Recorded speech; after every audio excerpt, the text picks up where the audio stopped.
I'm not even gonna hold y'all. Like, still to this day, when a Michael Jackson song comes up, if me and my best friends are in the same room, we will all get up and start doing the same dance. What's going on, y'all? Welcome to the Unlimited Podcast, where we help you maximize your creativity. I'm Izzy Lemons. Let's get into it.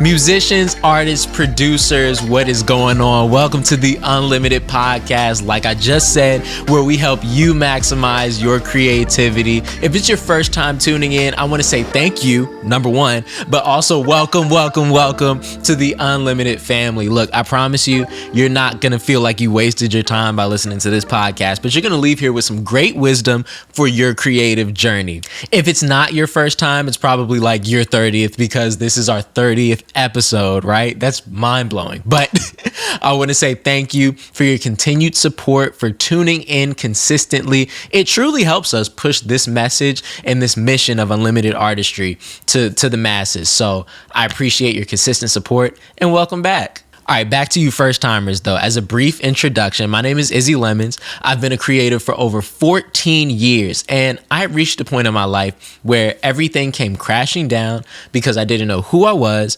or what I was created to do. But now I run this thing called Unlimited Artistry, where we help you maximize your creativity by helping you to understand your purpose, uncover your creative identity, and uncap your creative potential. We do all of this to reach a state of unlimited artistry, which is using our creative gifts in the way that our Creator intended for us. So if you're ready to start on that journey, stay tuned. We're going to get right into it. Look, one last thing before we jump all the way in. If you've seen any of our previous episodes, you may remember the Unlimited Production segment. Well, that's transformed into the Unlimited Lab, and those episodes are only available on YouTube. The Unlimited Lab is a space for you as musicians, artists, and producers to learn some new tools, tips, and tricks, and new things that I'm trying to stay creative. Look, everything that we talk about in the Unlimited Lab, I encourage you, try it at home. This is how we expand our creativity, by learning new things. This week, we'll be going over some beat making. So, musicians, artists, producers, meet me in the Unlimited Lab today. Visit the YouTube. The link is in the description. All right, for this week's topic, I could sum it all up into one word: inspiration. What inspires you? Or better yet, for this week, who inspires you? As musical creatives, inspiration is like massively important. I mean, as all creatives, really, inspiration is extremely important to what we do and to our gifts. Look, I'll put it this way. If our creativity is a car, inspiration is the gas. As a musician and a producer, I've come to understand the importance of keeping inspiration in a loop that'll keep me moving forward. Inspiration can come in many different forms, but the form that I want to focus on today is people. Before we start the topic, I want you to answer this question in the comments. Who are the people or artists that inspire you? Give me your top 3. I talk a lot about the importance of mentorship and having people that are close to you that can push you in the right direction and help you grow in your craft, which is why we've started the Junior Producer Coaching Program. But it's also important to have people that are at a distance that you can watch their creative journey and gain inspiration from that. In a sense, the creatives and artists that we look up to that are a bit at a distance can kind of be mentors to us if we study them the right way. Today, I want to talk to you about the top 3 musicians that changed my life and my view of music. The first is the greatest of all time, Michael Jackson. Look, all the rumors and tabloids and speculations aside, y'all, we cannot ignore the fact that Michael Jackson was the greatest artist of all time, period. Like, when you really think about his catalog, he was untouchable, and the way that he moved in business was ridiculous. But we're not gonna get all the way into the business side. But y'all, I feel like every musician, every person that enjoys music at some point has had like a period of being almost obsessed with Michael Jackson. Can y'all really believe, like, there was a point in history where you couldn't go anywhere without somebody knowing, like without people knowing who Michael Jackson was. It's a little different now because he's passed, and you know, there have been people that have been born after he passed. So like it's almost a weird thing, and they don't have the same kind of connection to his music. But man, I remember a Christmas in 2003, the same Christmas that James Brown passed, I got my first Michael Jackson CD, and it was a greatest hits CD, and I ran that CD dry, man. Like I played it until it was scratched and damaged and skipping all over the place. I couldn't get through a whole song without a skip. Like, yo, his music really connected with me. My mom had friends that had the box set. It was like white and gold, and it had not just like his greatest hits, but his remixes and demos that were never released, like different versions of songs. Like, it was amazing. I loved it. I asked to borrow it, and I almost didn't want to give it back, but my mom made me. That's all right. I love y'all. But man, his music really connected with me from a young age. As I started to study his history, no pun intended, as I started to study his history and learn about his beginnings and learn from the Jackson 5 to the Jacksons to his solo career, like Off the Wall, then later down in his solo career, like up to Invincible, which is a very, very underrated album. If you don't know about Invincible, you need to go listen to it today. No excuses. Stop the podcast, go listen to it, and come back after, and then we can talk. But man, like, I started to study his journey. I started to study the moves that he made. And one thing that I took from his journey was his dedication to growing, his dedication to being excellent, his dedication to knowing his craft and being the best that he could, being the best, period. Look, I can't dance like that. I definitely not on no Michael Jackson level, but I've seen this video on TikTok, and it was a compilation of his moonwalks from 1985 all the way down to 2001, and his consistency over, what is that, about 15 years? I hope I'm doing good math. Anyway, about 15 years. Like, his moonwalk looks exactly the same. Y'all, the way that he sang on these records, you can't really hear a difference between the years. Maybe in what he's doing and what the music sounds like behind him. But y'all, Michael Jackson was consistent. When it comes to Michael Jackson, there's another thing that I love. There's another thing that I love about listening to Michael Jackson's music, y'all. When you listen, you may hear something the first time, but the next time you listen to it, you can wait like a month and you'll hear something totally different in that same record. Like, the production that goes into it, the techniques that go into creating these songs and creating these albums, y'all, they're extremely intentional, and they put their heart in it. Y'all, you can hear Michael Jackson dancing in some of these records while he's recording in the studio. Y'all, that's next level to me.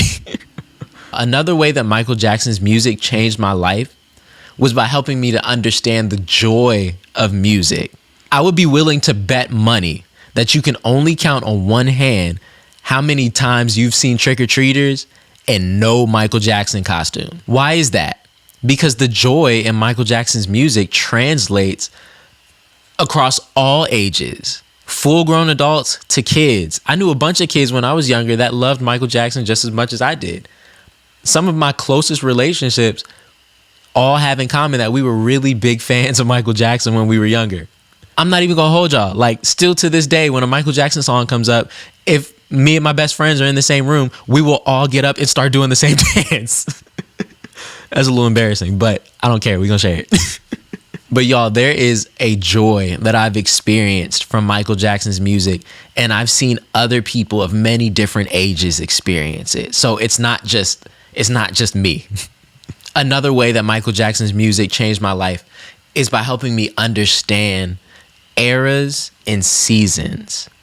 Michael Jackson had a different look in each era of his career, in each era of his life. And you could consider those different seasons.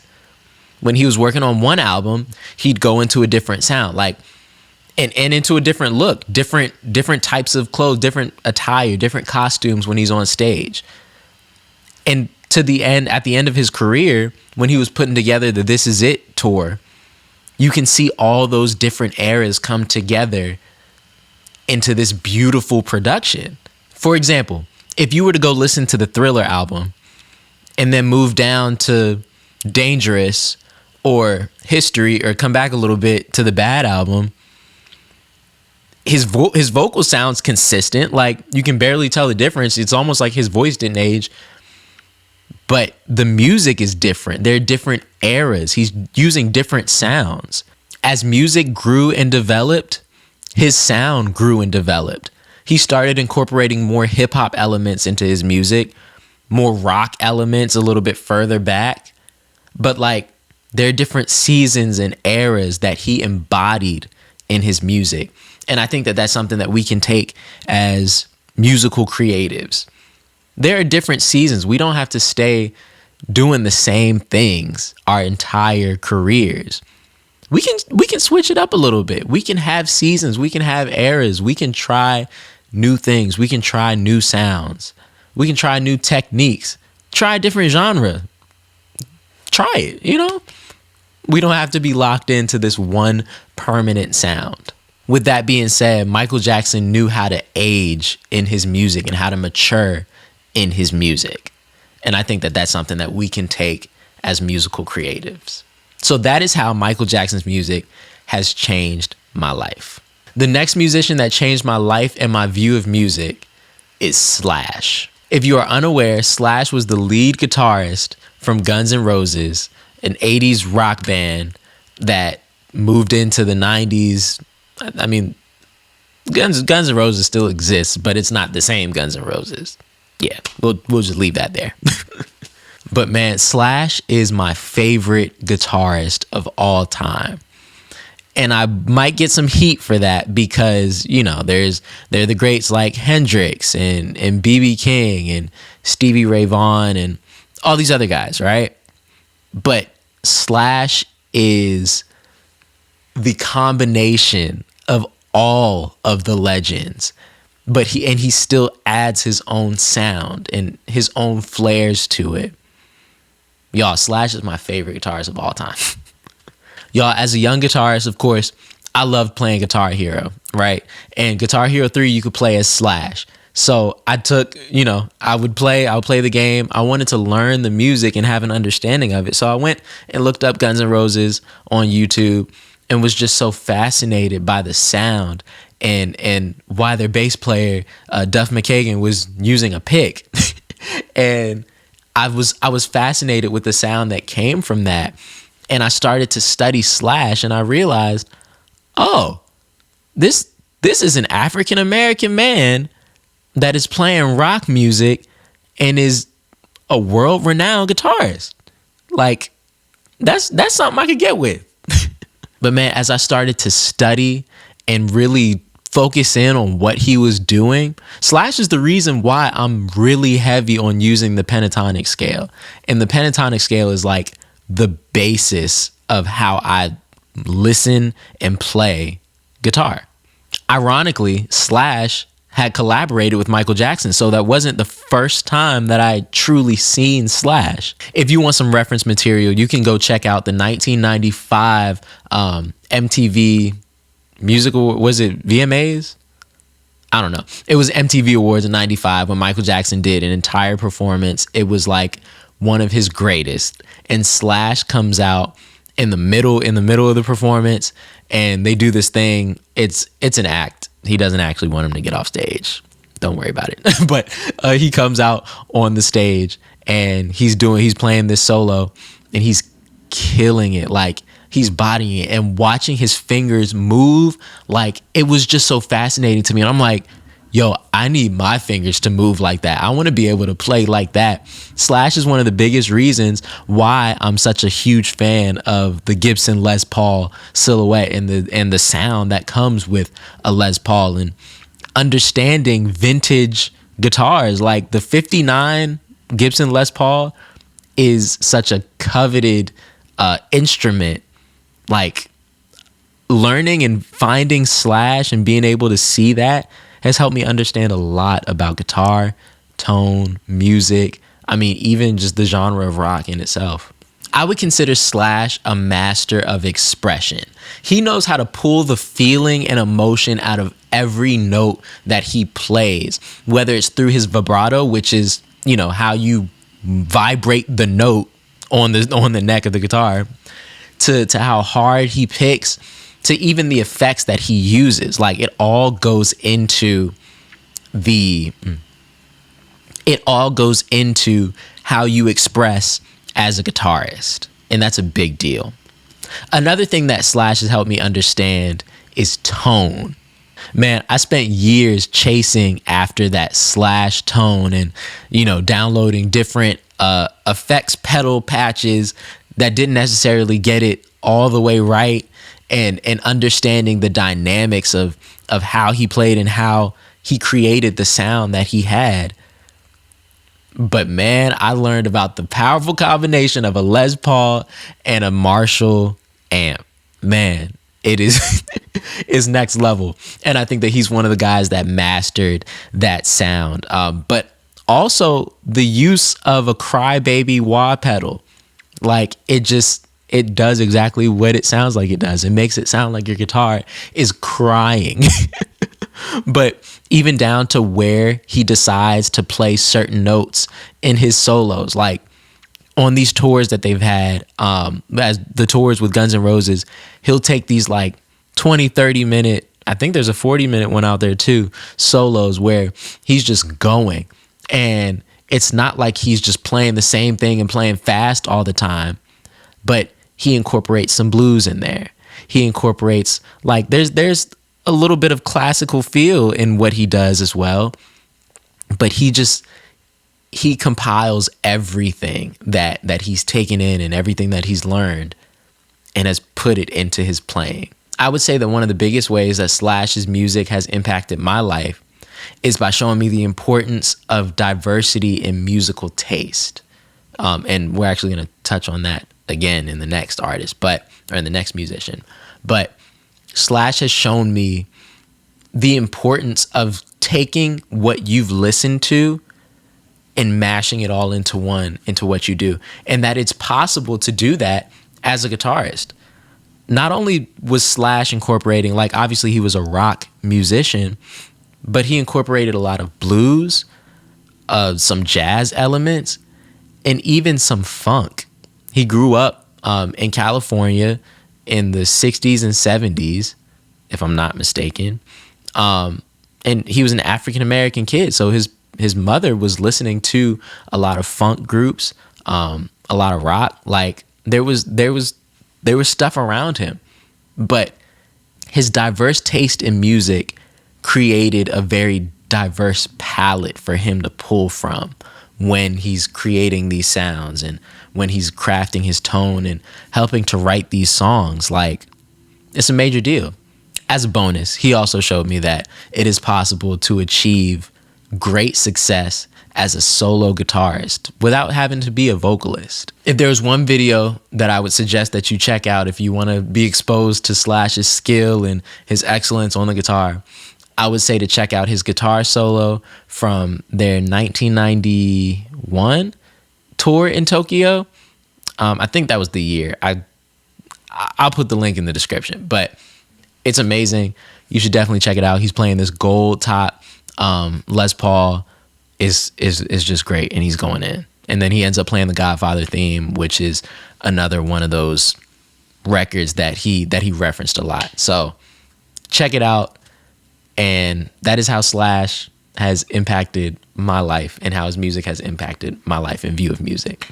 The last artist whose music has changed my life and my view of music, but certainly not the least, is Ye, formerly known as Kanye West. Where do I start? Look, if you know me, you know that I'm a Kanye West fan. Aside from all the controversy and all the extra stuff, man, Kanye is a genius when it comes to music. You would know that if you've watched the Genius documentary on Netflix. Like, man, he is one of those next level creatives, and he doesn't just stay in music. It's not just limited to music. He's ridiculous when it comes to clothing and visuals and creating a concert experience. Like, dude, he's nuts. I remember being exposed to Kanye's music for one of the first times. Me and my uncle would drive from Atlanta to Tallahassee to visit my grandparents. And on those car rides, he would have playlists of just hip hop records. And we would be listening to Outkast and Ludacris and Big Boy, some Big Boy solo stuff and Kanye. And we would listen to those first 3 albums, The College Dropout, Late Registration, and Graduation. Like, those records formed my view of hip hop. I mean, and then on top of like Ludacris and Outkast and all those other artists, like those were really impactful times for me. Like, they literally changed my view of music. And I was just always like, oh, this is cool. This feels good. And I remember listening to how the kick sounded in the car and how his flow, like how he would bounce on top of the rhythms. And then later down the line, I learned, oh, he's creating all of this music. Like, that's crazy. Like, I want to do that. So I remember the summer between 8th grade and 9th grade for me. What was that? 2012. The summer of 2012, I really dug into trying to understand music production. So I would go on YouTube. Again, that's a popular thing for my generation. We would be on YouTube all the time, like trying to learn stuff. Thank God for YouTube, right? But I would go on YouTube and look for these different videos of him in the studio and what he's using. And that's when I learned about what an MPC is or what a drum machine is, period. And I started to understand an ASR, like a sampler, the importance of sampling to hip hop. And that exposed me to A Tribe Called Quest and Wu-Tang. Like, man, it just opened my mind up to the world of music production.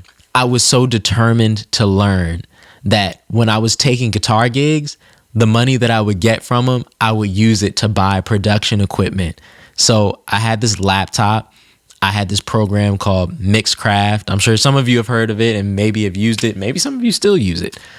I would love to hear about how that's working for you. But I was in Mixcraft, and I was trying to rebuild these songs that I heard from Kanye West.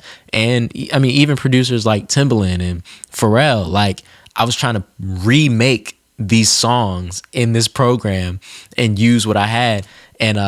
And that even exposed me to DJ Toomp as well. And what he was doing like around the graduation era with Kanye. Like, it just, all this stuff was coming in and it blew my mind, but it formed my view of music production and made me passionate about hip hop. Man, it just takes me all the way back. Eventually, I started getting into FL Studio, and I've learned how to sample and what songs that he was pulling from. Y'all, Kanye West is a genius sampler, and that is a part of the reason why I sample the way that I do to this day. But I would try to remake records like H to the Izzo and Through the Wire, and even as far down as In Paris. Like, these were records that were changing my life. And Otis, we can't forget about Otis. That was a big one too. But man, Kanye West has influenced me and inspired me massively, and has even kind of pushed me into getting into music production. Another way that Kanye's music, and I would even say Kanye as a person, has influenced me is understanding and being aware of my abilities and being confident in those abilities. Like, there was one interview that he had where he said, if you're a fan of Kanye West, you're not just a fan of Kanye, you're a fan of yourself. And it's true. Sometimes it can be, from him, it can be taken as arrogance. But if you take it in the right way, his music will help you build confidence in you, yourself, what you do, how you believe in yourself. Man, if you haven't seen the Genius documentary, you need to go watch it, because it sort of explains where he is today and why he views himself the way that he does, and why he speaks the way that he does. Like, there's a confidence in that. At times it may be a little, much, and it may be a little arrogant, and arrogance isn't healthy. But man, Kanye has passed on that confidence to me, confidence in what I do, confidence in my sound and in my abilities, and confidence in what I like, the taste that I like. Y'all, Kanye has a really diverse taste in music. Like, and you can tell from what he samples. Like, if you were to go through all of his records and the records that they sample, like, you've got to be on a whole nother planet to really be finding these things. Like, it's nuts. It's crazy. Another thing that Kanye has said in his interviews is that he may not cure cancer, but he can bet that he will probably inspire the person who does cure cancer. And I truly believe that. There is great power in inspiration. And even for where you are right now as a musical creative, even if you're not doing numbers like Kanye or doing Drake numbers or Michael Jackson numbers, you still have the power to inspire and influence one person at least. Make the most of it. Make the most of it. One of the greatest ways that Kanye's music has changed my life and my view of music is by showing me the importance and the strength in collaboration. Yo, go check out some of the credits on his albums. There are so many names involved, but that's why his music sounds the way that it does, because he brings in different minds. Like, it's not just his own mind. Starting from College Dropout, like, he had these records for a long time, and many of those records he wanted to give to other artists, but they wouldn't take them. So he would have them for himself, and then he grabbed features. And then down the line, he started bringing more people in on his production process, where we get to late registration, and you have these different producers bringing in more real sounds, like natural sounds. And then you get to graduation, and he's bringing in even more for people that have experience in sounds outside of what he already does. And it changes all the way down. Like, it just grows as his albums progress. How did that influence me? In high school, when I got comfortable with music production and I started getting good at making beats and producing songs, I started working with some of the kids in my school that rapped, and we created like some records, and we were having fun with it. That was probably like the best part. We may not have gotten paid for it. We put these things out for free, thank God, because of all the samples that were in them. But it was an enjoyable experience because we were collaborating with each other. We were sharing ideas. We were bouncing things off of each other. Like, that's important, guys. We cannot create in silos. When we create in silos, our sounds are limited. Our ideas are limited.